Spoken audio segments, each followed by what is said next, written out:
Welcome to the Urban Complex, a system of interrelated, emotion-charged ideas, feelings, memories, and impulses. This name takes the definition and lays out what a listener should expect. A podcast where ideas, feelings, and memories collide, leading towards meaningful change. I'm co-host Chris Richardson. Please enjoy the journey with the Urban Complex. Smarter cities for a stronger tomorrow. All opinions by Chris Richardson, Dominic Papa, and podcast guests are solely their own opinions and do not reflect the opinions of Arizona State University or the Arizona Commerce Authority. Any endorsement of or messages from sponsors are solely supporting the production of this podcast. There is no relationship further than podcast purposes with any sponsor unless separately created with another entity.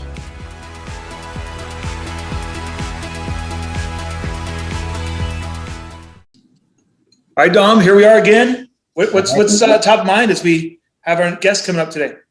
No, I'm excited. I was just thinking about it as we were kind of preparing for this meeting, how we haven't really had a transportation specific guest on to date. Not yet.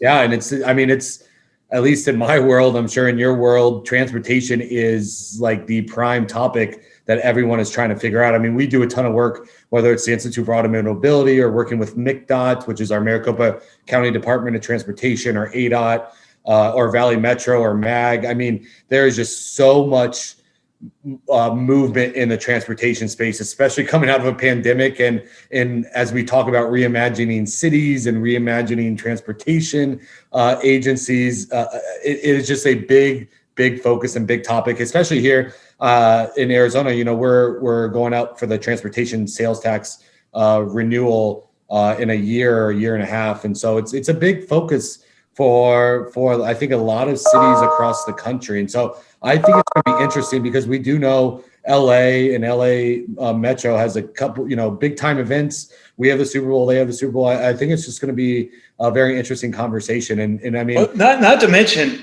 as Maricopa County keeps growing so fast, our traffic keeps getting worse and worse. Okay. And I know COVID definitely put a damper. For those that don't know the Phoenix Valley, the summers, as it gets hot, we have snowbirds and they go back. Those that live half the year, we get a little reprieve. But boy, you can tell that COVID things are changing because traffic is growing again. Yep. So it'll be interesting to see how LA, which is not known for great traffic, is thinking about traffic. So transportation and whatnot. Yeah. So so our guests today, I don't know them beforehand. They're with LA Metro. I actually met them through a mutual friend. I was over at their house, and they had a guest in town, a gentleman named Jeremy Dan. He is faculty with University of Southern California, USC. Okay. Amazing guy. First of all, for those that don't know who Clayton Christensen is, he is he's unfortunately passed away. I got to meet him, but he's focused on the forces of competitive in business. Really super amazing thinker. And this gentleman, Jeremy, worked with them directly out of college, and so built this amazing reputation. He's on all sorts of boards. Really interesting guy. And I just told him about the Urban Complex. He goes, "Oh, I know who you need on the podcast." This is great how this works. Like it's funny how the world works like that. He goes, have you ever done anything with transportation? I said, no, it'd be amazing. Because, I'm on the advisory board of LA Metro. I'm like, bingo, right? And so literally 4 weeks ago, he made the introduction. These guys were available. And cool. Yeah, that's the story. So I'm excited. I don't know. I'm assuming you didn't know either one of them, Josh. No, didn't know them. But I think, it's going to be an exciting conversation, especially as a lot of us are thinking about demand pricing and all sorts of weird, interesting things around transit. I think this is going to be a great conversation. Should we bring them in? Let's do it. Let's go. Support for this episode of The Urban Complex comes from Worldwide Technology. What if we could connect people to new possibilities, turn thinking into a way forward, solve problems before they become a problem, and share the future with everyone? We can. At WWT, we connect businesses to technology to make the impossible possible, to reach better decisions faster, to accelerate progress. Together, let's make a new world happen.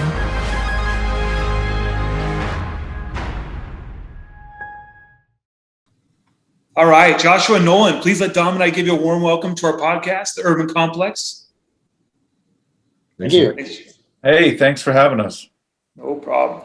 Well, what we've found really helps set the stage is just starting with who you are, gives our audience a little bit of that background. So just tell us, what's kind of your story, what's your background, how did you get to where you two are here today? And, we'll get to your current roles, but just tell us a little about yourself.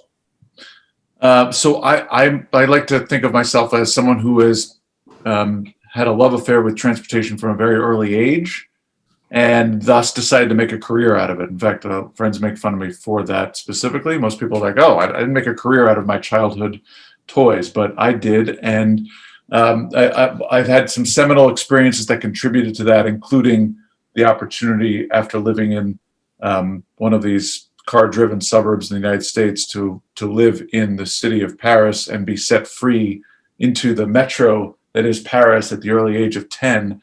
And I think I never lost sight of the freedom that gave me, and decided to dedicate most of my life to trying to figure out how more people could have that kind of freedom, including children, but also everyone else who may or may not be able to access a car or may not want to access a car. So I spent most of my career doing that, both in the nonprofit sector and in government, and that led me here to Los Angeles. Great. A little worried you were going to say that you took your parents' car for a spin at an early age, but at least makes a lot of sense. I've spent some time living in France, so I can see why that's such a unique idea. How about you, Nolan? Yeah, it's kind of similar. Had to do a lot with my environment. I grew up in the suburbs of Philadelphia, a town called Lansdowne, which is famous for having a large sycamore tree that's post-colonial and not much else. And but I was able to bike around, walk around, throw my baseball in the street, and then take the bus to, the skateboarding store at the Springfield Mall. And then when I got to high school, take the train in. Started to care about cities, started to be intensely proud of being a Philadelphian, and wanted to play baseball at a small liberal arts college. And so I think in some ways my story is similar to Dominic's. I was watching the first ep, and so this was life after sports for me. I didn't make the baseball team, so I had to pivot, but my whole identity was like, I'm still an athlete. That's what I am. So I played soccer for 2 years, but I studied abroad in Senegal. I learned that the world was a lot bigger and I wasn't getting much tick. So I decided to quit. And when I was sitting in there, telling the program director I was quitting, he was like, what are you going to spend, all this extra time on? I was like, oh God. I started looking around the room, and then I'm like, my major, urban and environmental policy, obviously huge growth industry. But I actually did. And I started to really get passionate about my senior comps and things. And I put together a good application for the Coro Fellowship, which I joined after college as a post-grad leadership and public affairs fellowship. And I was placed at Metro, and there was just so much energy that I joined as a trainee in the audit department. And at some point I got sort of plucked and I started staffing the CEO. The CEO changed over. The CEO was Phil Washington. He starts saying, I'm going to start this Office of Extraordinary Innovation. Then there's this current boss of mine, Joshua, shows up one day. And I went over as borrowed staff and I put in roots. So that's how I got there. It's funny as I hear both of you talk, you might be interested in one of our former episodes. Have you heard of the company Cul-de-sac? No. Check it out. Lava Sunder, their general manager, they've created a carless society that is started with a 17-acre project here in Phoenix, in Tempe, technically. We're not known as a very carless friendly environment, but they have big plans. They're looking at additional rollouts of this. It's a really interesting project you guys may like. Well, cool. So Nolan, you referenced the Office of Extraordinary Innovation. I would be lying if I didn't say I'm very intrigued. But yeah, let's bring it to what you're all doing now. Tell us what your roles are at LA Metro, kind of what you're doing in transportation, and what is the Office of Extraordinary Innovation? Well, so Phil Washington, our CEO, created the office in 2015.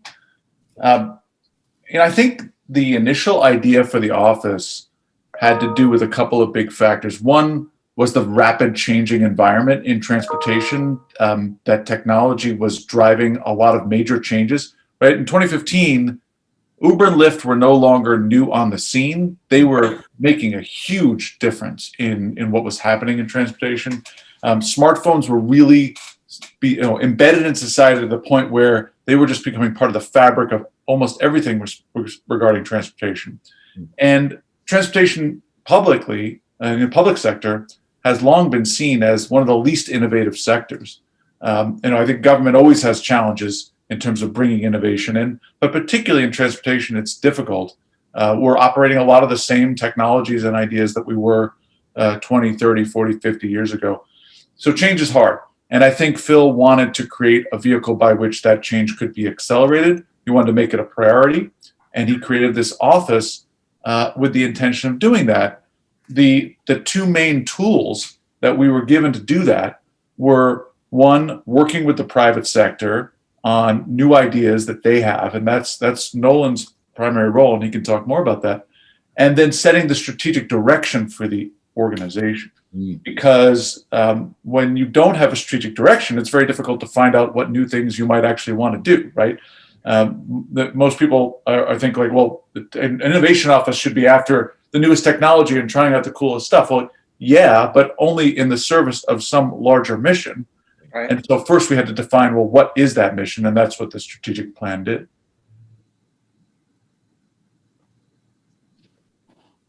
Yeah, that's incredible. I mean, I just love the fact that, here's a visionary creating this office of extraordinary innovation, not just innovation, extraordinary. I love it. But then also gives you kind of the mandate to go pursue not only public-private partnerships, but also that strategic vision. I mean, that has to be, pretty powerful. I mean, right? To be able to set that sort of mission and vision for an organization like LA Metro. I mean, well, I moved across the country to do it. So yes, I thought it was a pretty exciting opportunity. And I think Phil specifically chose the word extraordinary.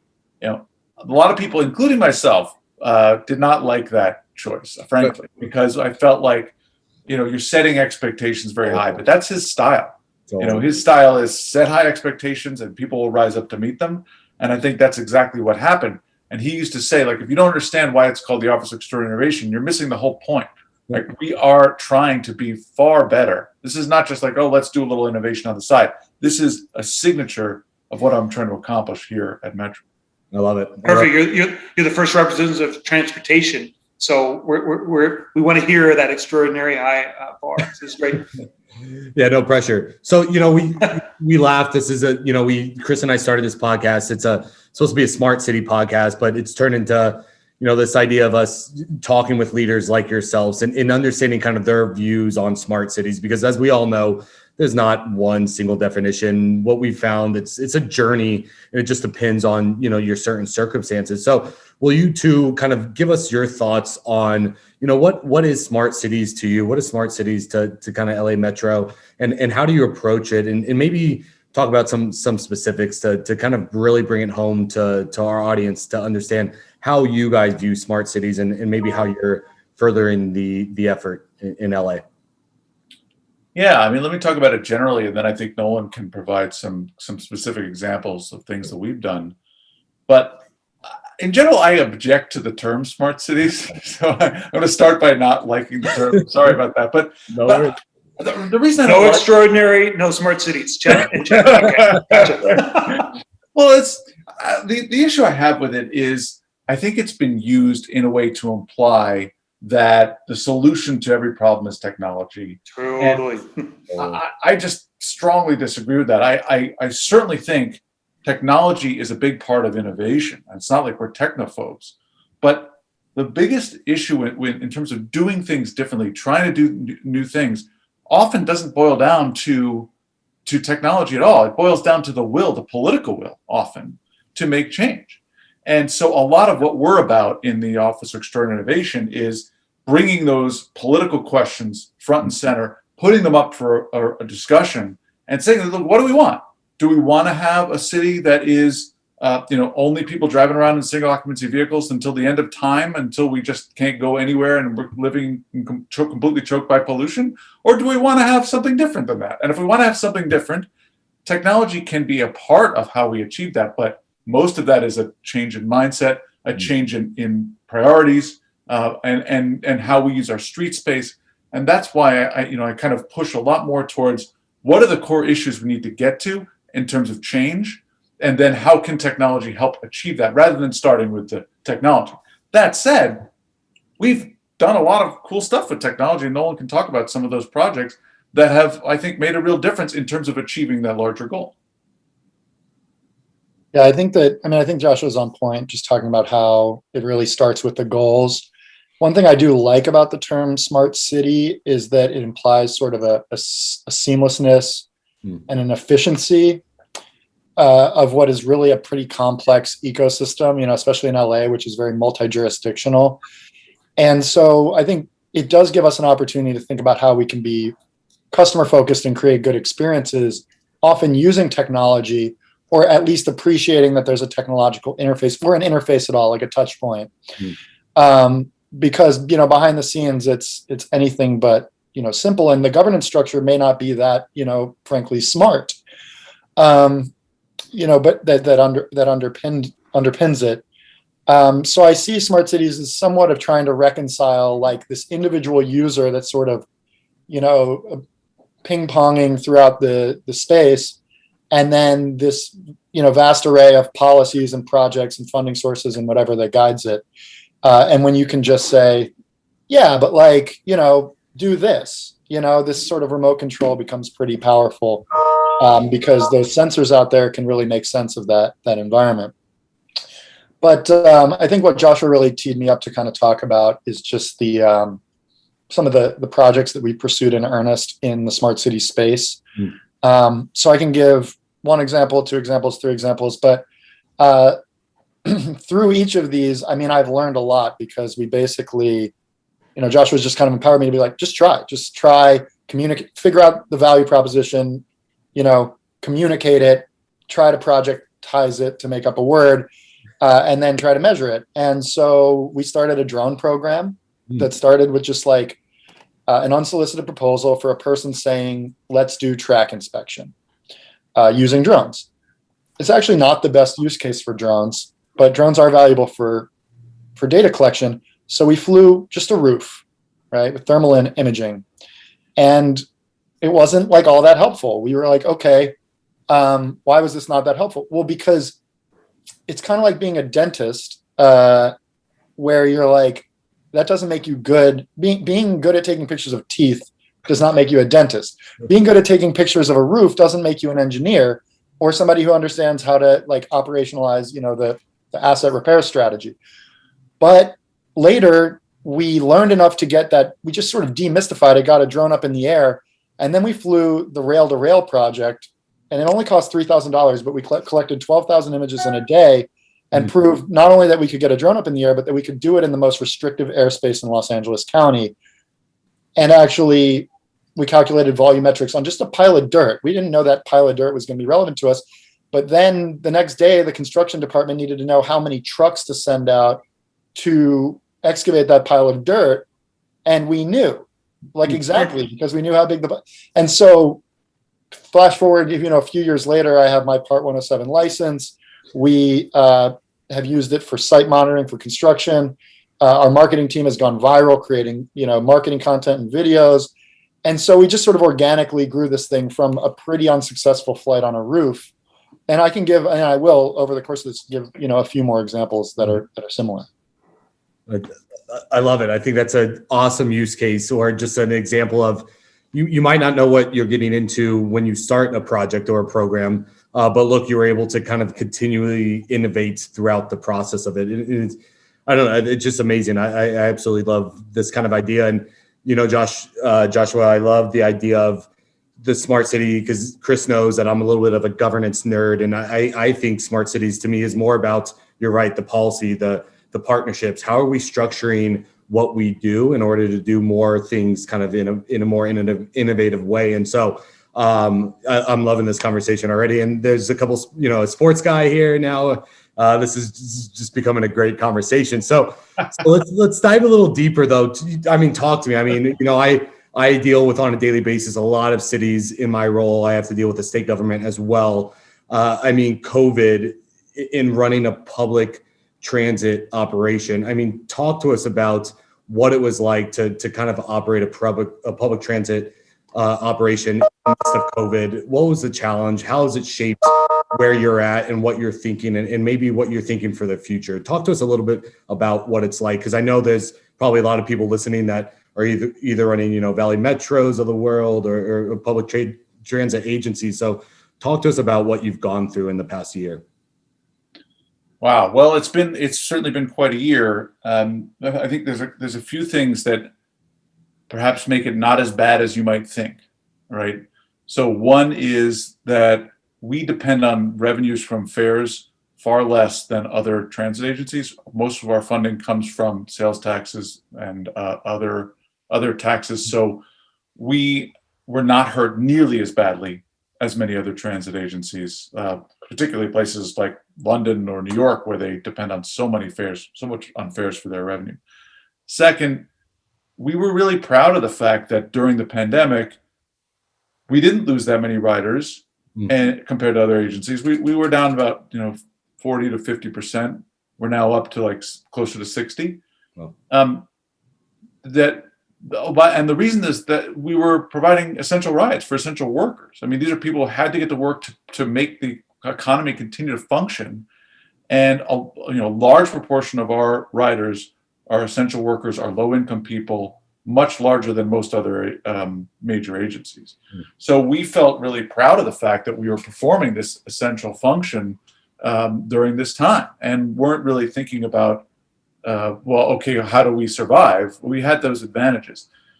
But the third thing that I think was that we really harnessed, and this is where the innovation office comes in, is that the pandemic did open a lot of people's eyes to what is possible in a post-pandemic environment. One, that we don't have to have streets clogged with cars all the time, even though that's already starting to come back. There was a time when we all saw, oh, wow, this is what it's like when we can walk down the street peacefully, or when I can bike without being afraid of getting mowed over, this is what it was like. It kind of showed people what things could be like. This is what it's like to breathe clean air. And then a second component was that there was this overlap with, today's the anniversary of George Floyd's death. I mean, this is an overlap with this tremendous social justice movement that drew attention to the inequities in our society, and that exposed, frankly, the inequities in transportation, in the fact that so many of our riders were still there because they had no choice, and that we needed to serve them. So public transit, a lot of people think, a lot of elites, I guess, would say, well, public transit, we need to get more people on there so I can free up the road for me to drive on it faster, right? And that tends to be a lot of the movement behind public transit. But the fact is that public transit is an essential service for people who depend on it for their daily livelihood. And I think that was exposed very clearly during the pandemic. So we tried to harness some of that with our recovery task force work. And you can look at our Recovery Task Force report. It's on the website, that tries to say, okay, what can we harness from this experience so that we don't return back to the inequitable, polluted, congested system that we had prior to the pandemic, and instead try to create something different. And so in many ways, we saw a lot of opportunity in this event. I love it. Yeah. I mean, I think you always need to see opportunity, in the midst of a challenge. That's perfect. So you talked about this kind of recovery task force. Any kind of big successes that you can talk about? Any initiatives that you would like to highlight for our audience to hear about what you were able to kind of deploy or promote during COVID or during the pandemic? Yeah, I mean, there's a few things. One, the idea of slow streets, of having streets that are more for people and bikes and not just for cars, is something that was a Recovery Task Force recommendation to try to keep some of that going. And our board picked up on that and made some of the money that we usually might spend on other things available for cities to create slow streets across LA County. So we were really happy about that one. We talked a lot in the Recovery Task Force report about providing incentives for people to find any other mode of traveling besides driving alone. And we are now pursuing in part because of unsolicited proposals we received, but in part because of the Recovery Task Force, this idea of rewarding people through incentives for doing that. And kind of the gamification of travel to say, if you, even if you telecommute, if you bike, if you walk, if you do anything other than drive alone, could there be a reward at the end of that, so that we're kind of just nudging people away from the default? Because the pandemic's a great time for a reset, right? It's a great time to rethink, like, oh, a lot of people are doing right now. Like, do I really need to be in the office every day? Well, do I really need to drive every day? And is there some other way I could organize my life that wouldn't be as difficult as sitting in traffic all the time? So those are just a couple examples of how we're trying to do that. There are a lot of recommendations in the report, and some of them are kind of in midway through implementation, but you're going to see a lot more coming to fruition over the next few months. I love it. I think this is awesome. I mean, I love this conversation, especially I love the idea around slow streets in really kind of prioritizing pedestrians. We here in Phoenix, at least, we've got a major issue around pedestrian fatalities. So, when I was doing, kind of diving deep into some of the work you guys are doing, I would love for you to talk a little bit about your Vision 2028, in some of the things that you're shooting for in that document, because I think it really sets a leadership example, not only for obviously Phoenix, but the entire country, about what can happen or what we should be thinking about. Talk to us a little bit about Vision 2028 and kind of some of the things you're thinking about with that. Yeah, so Vision 2028, our strategic plan, is essentially it gets at the same issue that Nolan deals with every day, that we all deal with at Metro every day, which is that there's a lot of siloed thinking, right? There's a lot of thinking about, like, well, what's the problem in front of me and how do I improve that? As opposed to the broader big picture thinking that is so critical to actual problem solving, right? And so when Nolan gets a new idea in for an unsolicited proposal for new technology, his job is to build support for that because it achieves the agency mission, not necessarily because it just makes one department's work better, right? And the same thing is true of the strategic plan. The strategic plan was, instead of the narrow view of a transit agency, which is typically our job, is to get more riders and make sure that they're safe and make sure that they have the journey's efficient and make sure we're spending public money wisely. Like, those are the traditional missions that you would see of a transit agency. We took a much broader view. Why are people giving us their hard-earned money? Why are people voting overwhelmingly, twice, 2/3 votes in 2008, 2016, to give us their sales tax money? It's not because they want more people on public transit. It's not because they want a better public transit system necessarily. They see those as potential means to the end. The reason they're giving us their money is that the transportation system isn't working for them, and they want it to change. And that transportation system that isn't working, what we did in Vision 2028 is take responsibility for solving that challenge. And instead of saying our mission is to improve transit or ridership on transit, our mission is to get more people to be able to travel without using a car by themselves. That's our mission. And that's a big difference and a big change and a big shift. And it has led to so many things that we would not have been doing were it not for that mission shift, right? I mean, some of our biggest projects right now, we're looking at our traffic reduction study, looks at whether we can price the roads in order to improve traffic. The travel rewards thing I just mentioned about nudging people is not just about transit ridership. The idea that we're looking at a fareless system, that we're looking at making transit free. I mean, well, those are things that couldn't be considered under a regular transit mission. And that's why Vision 2028 has been so critical. Yeah. I mean, that's just, it's completely inspiring. I mean, this idea, what I basically just heard is, think outside I hate the term think outside the box, but like break down barriers, build up partnerships. Like, let's think about transit in a new kind of holistic systems level approach way that's not typical of, your transit organizations, your DOTs, you know what I mean? That's just not how they naturally function. And so I think this is kind of a leadership example for organizations all across the country. I love it. I love this approach. It really kind of hits on the smart city theme about, thinking differently. And so let's maybe talk about something fun, because, here in Phoenix, we're going to host the Super Bowl in 2023. Of course, then you guys have the Olympics in 2028, I believe. We have the Super Bowl coming up in 22 right here. That's right. That's right. So we go before you. Yeah. Yeah, that's right. I know. We've had a couple of initial conversations about, Mayor Garcetti and Mayor Gallego here, and how might we be able to collaborate around big events like this. But as a transit organization, I mean, when you've got the Olympics coming, I mean, a international global event like that, how do you plan for that? I mean, tell us something unique about kind of your mindset around these, worldwide events, and how LA and LA Metro sorts of kind of plans for these things. Yeah, well, I mean, I think it won't surprise you based on what I've been saying already, that when I think about planning for these things, I think about how can we accomplish the goal that we care about with the least amount of investment, like least amount of money and least amount of time investment, because we all want to move people faster. We want to move people faster in time for the Olympics, and we want to do that in a way that helps people now.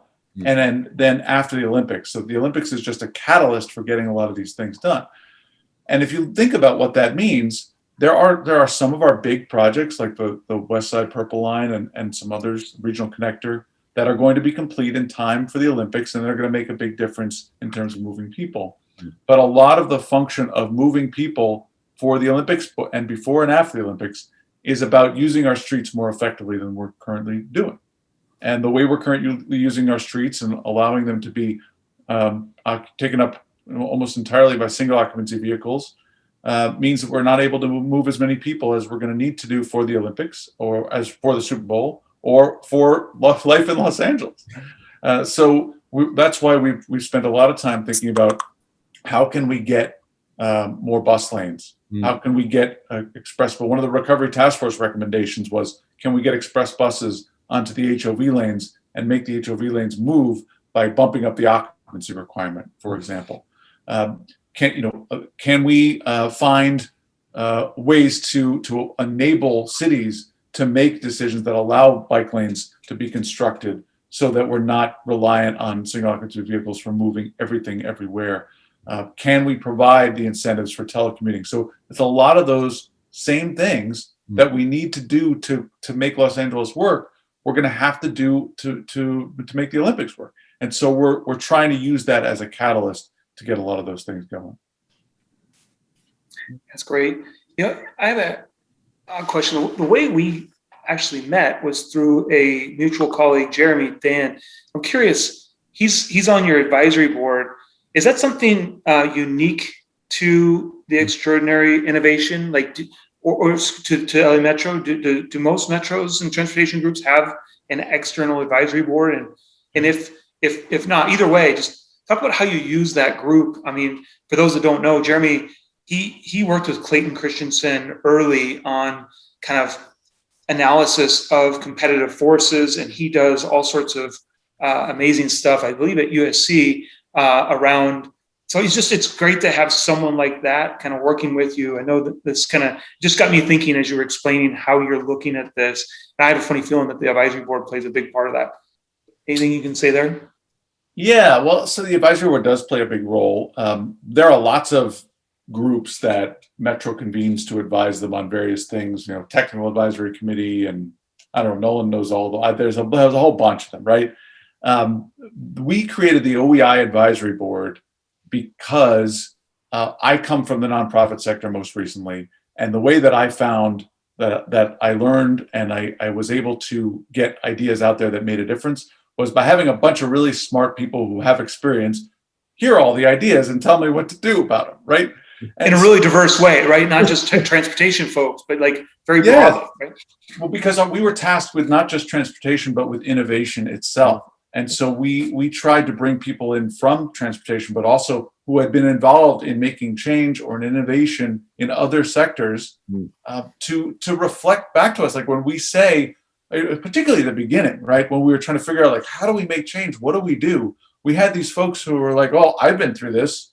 We had a guy from Northrop Grumman, I remember, who gave us some great advice. He was like, I had to set this up at Northrop Grumman. here are all the things that are going to happen to you. And we wanted to predict the future in your transportation world. Like he knew, he'd been through it before. So it's been incredibly helpful. And people like Jeremy and others they've, in fact, there was one quick story. We were struggling at one point with a partnership we were trying to put together with Lyft to do some on-demand mobility services. And we were working with them and we could not come to agreement. And we went to our advisory board and we're like, here's the benefits of staying with them. And here's the problems with staying with them. And they were like, you have to get rid of them, you idiot. Why are you still, it was just such an obvious decision for them. And because they had this outside perspective, like, why are you still hanging out with these people? They don't have your best interests at heart. So there have been times like that when their input is. And now Lyft knows what happened. Well, no, I already told them that. Because we switched to Via, and Via was a great partner for 2 years, and they were much more aligned with our interests, and that worked out. Well, so you mentioned that helped spur the ideas. And I think you referenced earlier the unsolicited proposals policy. Tell us about that. Like, what is it? How does it work? And what's it led to? It sounds exciting. A lot of our guests bring forward these unique ways to get information, get ideas, get pilots moving. I'll let Nolan take that one. Yeah, so it's a policy that came with Phil Washington that formally allows companies to submit outside ideas, actually any outside party to submit ideas to us. And actually, based in part on that guy from Northrop Grumman and some things that just sort of happened through the process, people inside Metro can submit too. But it's a way of bringing good ideas to the table in an actionable way and in a collaborative way, because what we do when we receive the idea is we set up a cross-functional review team to look at it and then either seek to implement it outright, seek to get more information about it, or reject it. We've gotten 250 proposals over the years. We've implemented over 19 projects, and we formalized and then implemented like 8 proofs of concept as well. And we can certainly get into more of the results, some of the great things that have happened, like the creation of the P3 office for alternative project delivery, and a couple of pretty special projects, including new mobility and smart cities projects. But I think more than the ideas that have come in, it's just been a really good decision-making apparatus. We have to give a response to the person who submitted, the firm that submitted the idea. And Joshua will not sign the letters if they're not well justified. So we use it as a sort of a proxy to really, delve into certain issues and values. And if we say it can't be this, then it's just, well, then what? I mean, do we acknowledge the problem? Then how about this solution? So, timing matters, collaboration matters. Some things have to be escalated, but it just gives us, an ability to advocate for, develop, implement, and sort of get traction for these innovative projects that not only have impacted our core service, like Metro Micro Transit or Metro Micro, which is microtransit, and doing P3s for major capital projects, but it's also led to us doing completely new things, new ventures, research and development, technological deployments. So yeah, we're proud to have that program, but I'll tell you that program would not be, what it is without leadership at the top and without a strategic plan to guide the sorts of things Metro ought to get into. Because without that, what leg are you standing on when you're, knocking at the door of a department saying, here's an innovative idea, could just feel like another unfunded mandate. Yeah, it's really interesting. So you've got these ways to bring in ideas from outside. You got this unsolicited proposal policy that brings in ideas from industry and other venues. You got ways to process this stuff. You've kind of got your vision outlined, and you've got some big events that can help catalyze that. So let's say after the Olympics, or maybe even earlier after the Super Bowl, as we're planning for ours, we get you all back on. What do you think the big thing that'll happen that you all are making waves for? You mentioned you're trying to get less people driving individually. What does that look like? Well, I think that's best encompassed in our traffic reduction study, which is ongoing right now. And I think that's the thing. We hope to get a pilot in place for that by 2025. That would be the game changer for Los Angeles if we're able to do that, right? So if you're familiar with congestion pricing, it's the idea of charging people based on time of day to drive on roads, right? So it exists in London and Stockholm and Singapore and Milan, and it works, right? And our theory here is if we can just build enough support for trying this somewhere in LA County for some period of time, then people will like it and they'll want more of it. And it's not that you take away options, because you still have your public transportation for getting people if they need to during the time and they don't want to pay the premium. More, you should be providing more options. Right. The idea is that it's not just pricing, it is adding more options at the same time that you're putting in that pricing. And again, you're incentivizing to pay to play, but to move away from the things at peak times just to get the best result. That's really interesting. Well, yeah, I mean, so it's kind of an interesting. This is where innovation is not about technology, but is about using what you have more effectively, right? It doesn't take that many people to stop driving at a peak time to make the highway flow. No, not at all. Like especially at certain spots, because there's always the 2 or 3 bottlenecks that cause the entire thing to be backed up forever. Exactly, and I don't know if it's like this in Phoenix, but here, when LAUSD, when the school system's not in session, you can tell. When it's Yom Kippur, you can tell. Like there are things that happen that the traffic just moves that day, and so it's not that many people to make a difference. And so if just a few people are able to be like, you know what, I can go to a different time. I don't need to drive at this time, or I can take the bus, or I can bike, or I can telecommute, or any of those other things. Right now, we're not asking them to make those choices because we're just saying anyone can drive at any time and it's always the same price, which is 0. So it's a really interesting and exciting idea. I think it has tremendous power to make a real difference, both in terms of traffic, but also in terms of the inequities in the system. Because when you take that money and you reinvest it in other options and make those options even better that aren't driving, you're helping the people who don't have access to cars far more than you are today. So it's also amazing to me, and I'm not in it, although I do work at Arizona State University. It does take time. Dominic works for the state of Arizona. It does take time. When I was saying, I threw it out like, okay, when we compare notes for the Super Bowl, you're like talking 2025. You're not talking 2022. So I get it. And you're trying to find the right place. You're trying to get all the right input. You're trying to build a model so that when it goes, it doesn't fall on its face. So then you get the right beachhead, and then you kind of expand out and go from there. Yeah, it's really, really interesting to think about. I'd just like to, just plug the bus improvements that are kind of forthcoming, because I think those make a big difference, and they're sort of smart city-esque. I mean, it all comes down to systems thinking, right? And how do you optimize, certain things with little incremental improvements here and there, especially using some economic concepts that are harder to realize without technology. But just an example, another unsolicited proposal we got had me in a bus lane on Wilshire Boulevard with a little smartphone, capturing instances of people blocking bus lanes. That then became, led to more research, which became the basis for AB 917, which is going to be up for a floor vote in the Assembly pretty soon today.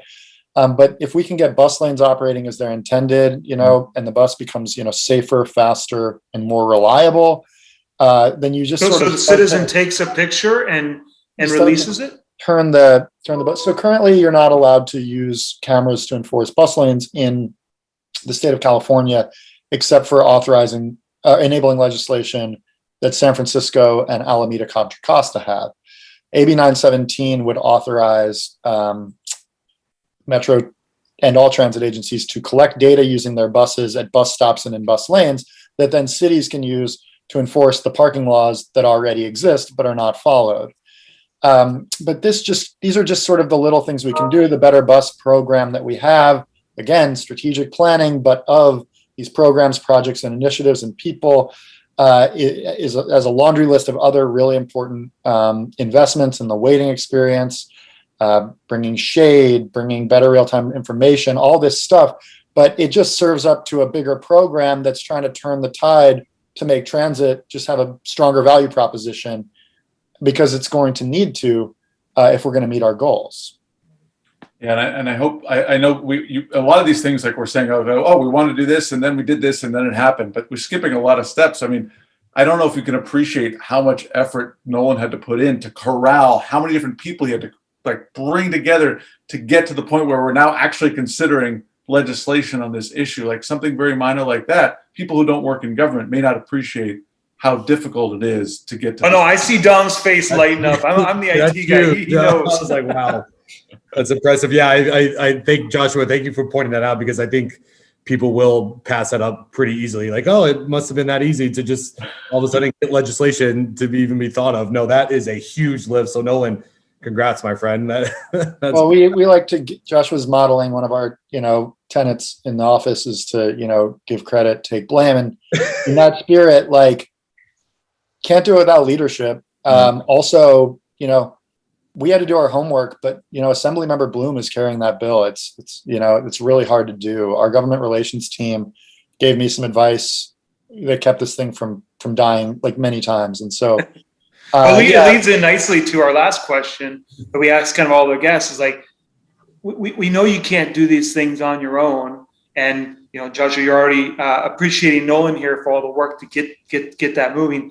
Is there anyone that either of you want to recognize in your own journey on getting this transportation vision that you all have that you're going forward with, as well as just like Jeremy Dan, I'm really appreciative he introduced us. We wouldn't have had our first transportation focus on the urban complex. But is there, you should think about someone to appreciate. Let us know if they should be a great guest. Like we're always looking for people to get on the show and tell the story.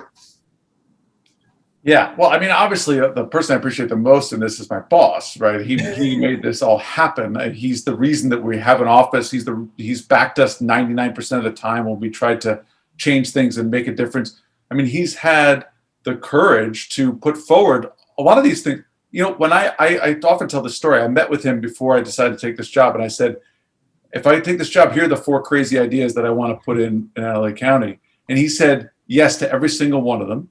And they are all things that we are doing right now. A lot of things I've been describing to you were initial ideas that we had 5-6 years ago. He backed them all. So he's number one.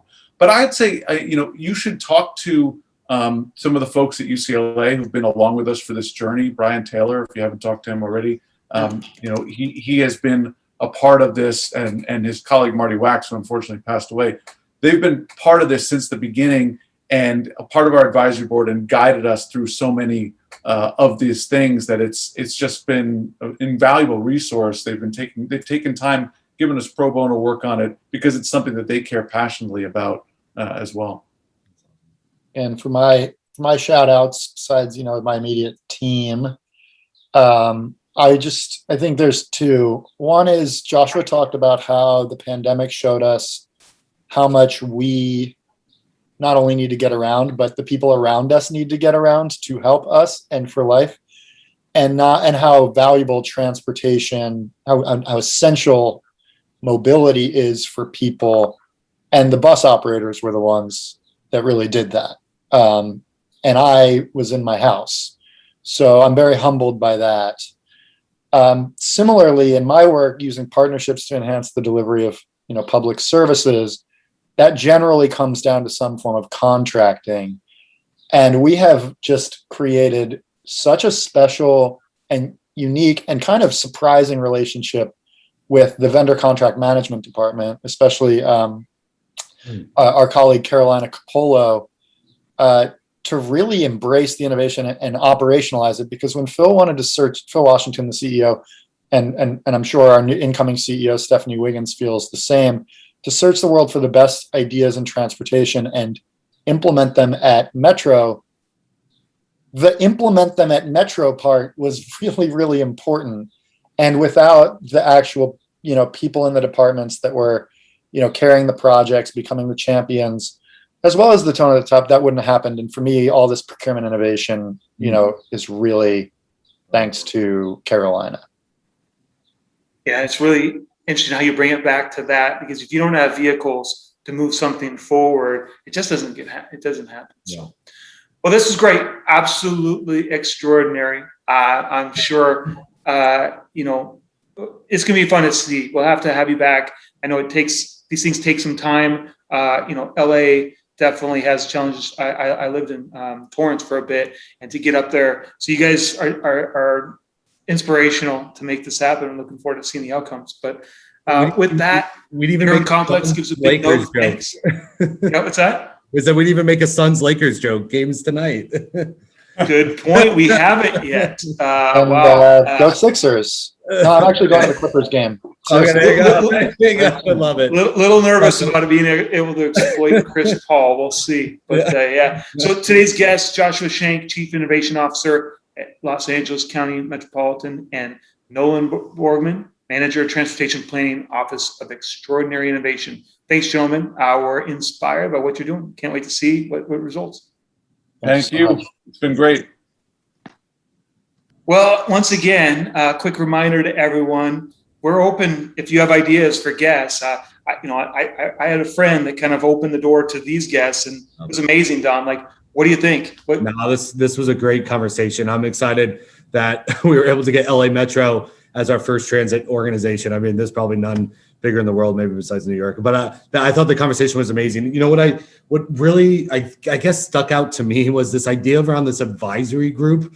Like, why almost probably every private organization, private company, industry partner has an advisory group that they go to get advice, feedback, thoughts and opinions on. Why don't more of our governments have these sorts of like ad hoc advisory groups? I just love that. I love that conversation about, man, we were probably stuck with Lyft. We were stuck.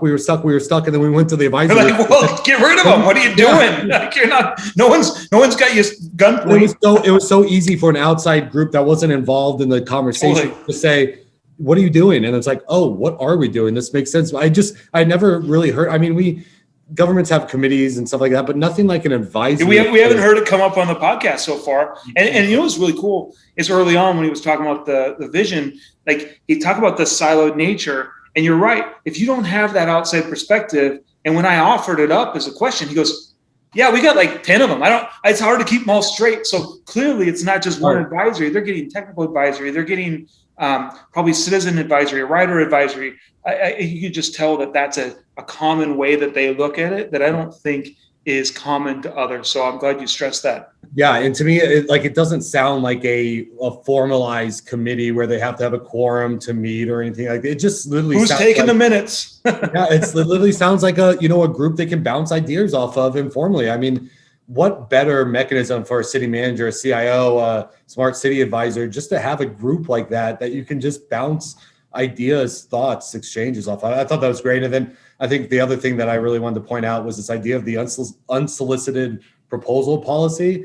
I just love that idea because, so many times we don't want to hear what you think. We don't want to hear your ideas, but then we don't know what we don't know. Like, why not let people bring us ideas of challenges they perceive with our service or with our organization or with our delivery, and then what I think Nolan mentioned, he's like, we have to evaluate them. We have to look through them. And then maybe sometimes we're like, okay, the technology doesn't work, but they brought up a good point. Maybe this is a problem. Yeah, it's such an intentional use of words, unsolicited. Yeah. But yet it's structured to generate 250 proposals. It's and amazing. Guess what? It's not like they asked for this stuff and 19 implemented, 18 POCs. Probably doesn't take that long to read an unsolicited bid. Some of these things are probably not super well.